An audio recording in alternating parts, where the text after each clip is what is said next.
Good morning, middle school. Here we go. Today is April 18th. And oh goodness, this is different. I got this all set up. Things have updated on me. So today's April 18th. It's a little chilly outside, but the weather says it's supposed to get almost up to 60 today. So hopefully that means that it stays sunny and beautiful and you can spend some time outside with your family. Today we're starting a new series. This is called This or That. We'll go through this series in the next 3 weeks. And next week we will be together in person. So I will have Zoom open. You can join on Zoom, but we'll be doing it live instead of through YouTube. So this or that, this is our series. We're going to dive right in. At this point in your educational careers, I am guessing that you have done some measurement conversions, right? Where you've got a certain number of inches. How many feet is that? And I think that you probably have also learned that in Europe and the rest of the world, they all use the metric system. We're there's a couple holdouts, but we're like one of the only holdouts. So the metric system using millimeters, meters, kilometers, liters, and grams, and those kind of things. So in the United States, again, we use feet and inches for height, miles, we use teaspoons and tablespoons, ounces. So we use different terms. We have a different measuring system, but you can convert between the two. And I'm sure that that has popped up in some of your math problems, maybe some science stuff as well. So understanding that we have different standards for measuring things, like how much flour goes into a cookie, right? There's one standard of measurement that all people use, whether or not they realize it, and that is comparison. So you've probably heard that word before, right? Comparison is simply when we measure something about ourselves against something about someone else. We take this about us and we measure it against that we see in someone else.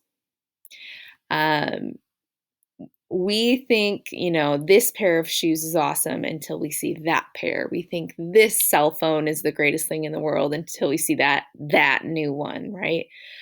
We think this hair looks great until we see that hair on someone else.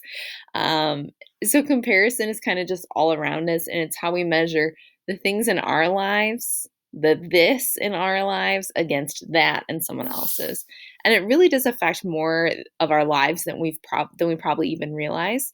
And here's the thing about comparison, it can really lead us to believe that things that just aren't true, things about ourselves and others.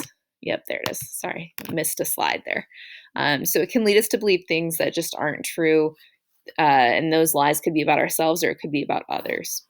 When we compare ourselves to others, we can start to believe that their lives are better than ours in some way because they have so many followers on Instagram, they made the game-winning shot, they're dating that girl or that guy, their lives are so perfect.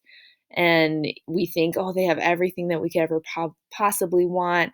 And because of that, we just assume that their lives are so amazing, even though we may know that that's not true because nobody's life is actually perfect. The comparison still leaves us feeling like the this in our life will never measure up to the that in their life. And when that happens, well, for some of us, the comparison leads to disappointment. We are disappointed that we don't know that we're disappointed that we don't have what they have. And we wonder why they get to have that cool new house or the starting spot on the team or that perfectly happy family. We think, why can't I have that? And the more we compare, the more disappointed we are with what's in front of us. Others, we get frustrated. We just don't think it's fair. Don't we deserve to have all that cool stuff or that huge friend group or that part in the school play, right? The fact that someone else has what we want, what we think they deserve, that just doesn't seem fair, and that makes us mad. Maybe for you, the feeling of comparison brings more hopelessness. You feel more hopelessness from it. Not only do you see something in someone else's life that you want, but you feel like you'll never have it. So no matter what you do, you're never going to be able to get there. And that makes you feel hopeless. And some of us, I would say comparison motivates us. Instead of giving up, you try harder You push faster, you do whatever you have to do to get where they are. Maybe it's that starting spot on a team, right? And like motivation, hard work, those can be really great things, but they can also be really unhealthy when comparison is the reason behind them. So if the only reason you're motivated is because you want to keep up with someone else, that can be really, really unhealthy. Another thing that might happen when you compare yourself to others, you might actually feel really good about yourself. So maybe you compare yourself and you're like, wow, I've got it together. I've got everything I could possibly need. I have so much more than them. Um, and you might even think that you're better than someone else, that you're more deserving of what you have than they are. You might look down on others because you feel like your life looks pretty good in comparison. So, really, regardless of how comparison makes you feel about yourself and others, the one thing that's true is it is never really going to take you anywhere. Comparison's never going to really take you anywhere. As soon as you reach the thing you want, as soon as you get from the this to the that, you find something else to compare to, and it's never enough. And the cycle just continues, it never ends. And you end up struggling with those same feelings of disappointment, frustration, hopelessness, and more all over again. Um, and I'll tell you that with social media, I think that this is even an easier thing for us to get stuck in that cycle when we can see on Instagram all these like perfect lives, right? And know that what people put on Instagram, that's like the highlights, what they put on social media or Snapchat, whatever, those are the highlights that they're showing. And so if their perfectly clean room or their brand new shoes is a highlight, you're not seeing the rest of their life that maybe isn't always that perfect. And if you compare your life to their highlight reel, the comparison there can really lead to a lot of those emotions. So, I would add when we're talking about comparison, really throw in a caution about social media because I think that comparison game really kicks up a notch when we're talking about social media. So, there just has to be a better way. And luckily for us, there is a better way. And it's a way that won't leave us stuck in that cycle of comparison, and it can be found in the Bible. So, the passage we're going to look at today is actually written by a guy named Paul. Paul was a leader in the spread of the Christian faith. So, this was after Jesus' death and resurrection. Paul was one of the leaders that really helped the church grow, and he often wrote letters to encourage believers in churches in different areas, talking about how to live out their lives to glorify God. So, in the letter we're going to take a look at, he was addressing issues born out of comparison to a group of church members in a city called Corinth. So, here is what he said. So, this is 2 Corinthians. If you want to follow along, 2 Corinthians 10. He said, "Oh, don't worry. We wouldn't dare say that we are as wonderful as these other men who tell you how important they are. But they are only comparing themselves with each other, using themselves as a standard of measurement. How ignorant." So even though Paul was specifically talking about some false teachers who were bragging about how spiritual they were, the same truth applies to us today, right? Basically, Paul's saying, listen, comparing yourself to other people stinks. It's not smart, it's not wise, it's not helpful. So, like, let's just not do it, all right? And why? Well, because I think what Paul wanted us to know was that when we compare ourselves to each other, we're using the wrong measurement.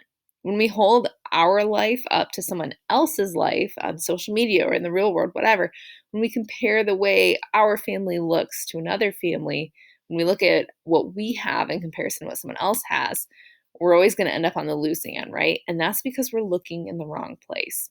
And I know this is true not only because of the way comparison makes us feel, but because of something else Paul said in that same letter. So take a look again, 2 Corinthians 10. He said, when people commend means compliment or praise, like, woof, I'm doing great. So when people commend themselves, it doesn't count for much. The important thing is for the Lord to commend them. So, see, it's not about how we measure up in comparison to other people. It's not about how this stands in comparison to that. And as Paul said, that really just doesn't count for much. But what does count is how God sees us. This is our standard and the place we can look to see how we measure up. And the good news is, God does not compare you to others. And how do I know that? Well, because of Jesus. We can look at the way that Jesus treated people while he was here on earth as proof of how God sees us today. Jesus didn't rank the people around him from best to worst. He didn't compare one single person to his own perfection. Instead, he turned the whole system upside down, basing the way he sees all people on one thing and one thing only: God's love. So God isn't using the people around you as some sort of measuring stick to determine your worth or value. Instead, he's simply looking at you through his eyes, and he's seeing your life through his love. And that's a place you'll always measure up. So, since that's true, since God doesn't compare you to others, then what can we do to stop comparing ourselves? There's one more truth that I want to pull up today, and it comes from a book of wisdom, which is called the Proverbs, and it gives us kind of an idea of where to start. It says, whoops, doesn't compare. Oh, whoops, I missed it. So in Proverbs 4:23, I really like this verse. I think it's a great one to memorize and kind of keep in the back of your brain. And when you feel yourself comparing, you can it'll pop back up. It says, guard your heart above all else, for it determines the course of your life. This is Proverbs 4:23. This is something that, yeah, again, so many times in life, it's just helpful to have that reminder to just guard your heart, guard your heart. Comparison starts in our heart. It starts because something in us feels unhappy with the this that we have, the this that's in our life. And when we see it compared to the that in someone else's life, that's where comparison comes from. So if we want to avoid that feeling, we have to stop it where it starts, in our hearts. And as this proverb says, we have to guard our hearts. So how can we guard our heart? Number one is pay attention to our feelings. Notice the way that your mood or your outlook changes when you start to compare yourself to someone else. Do you feel disappointed or frustrated, angry or anxious? Those feelings really might be clues that you're headed down that path of comparison. They're a signal that you need to guard your heart. The next step you can take is to find out what's fueling it. What are you looking at, thinking about, or doing when you start to feel those things? What's fueling your negative feelings of comparison? Is it that post on social media? You've been scrolling for so long, you keep seeing these wonderful things that you feel like you don't have. Is it a TV show you're watching? A circumstance in your life that you wish was different? If it is something that's in your control, you can take a step away from it. You can take a break from social media. You can close the app, turn off the TV. You can take a break from that friend group. Maybe you need just a day or two away from certain friends. Taking those steps to guard your hearts from the things that cause you to compare can be really beneficial. And if it's something that you can't control, it's a circumstance that you don't really have control about, talk to someone about it. Talk to your parents. Talk to one of your small group leaders here. Maybe you're unhappy with something that you really just don't have control over, a friend you're jealous of. Maybe you wish you'd gotten the top spot on the team, those kind of things like that can cause you to compare. We are here to, next week and the following week, we're here to chat with you about those things. But again, talk to your parents, connect with your family on that. The next thing that you can do is to celebrate what you do have. Gratitude is so healthy. Study after study talks about how great it is, how wonderful it is. And, comparison is the thief of joy. So celebrate what you do have. Instead of filling your heart with comparison, fill it with acknowledgement of the things you have, the things that you're thankful for, the things that you like about yourself and about your life. Again, the way God sees you is the best place to start. Making a list of the ways he sees you. Send an encouraging text to someone you appreciate, or write down all the things that you're grateful for in your life. When you're tempted to compare, fill that space in your heart with gratitude instead. And fill it with something that reminds you of the truth that God doesn't compare you to other people. So if you're listening to this and you're thinking that you're the only one in the world who struggles with comparison, not true. Don't you worry.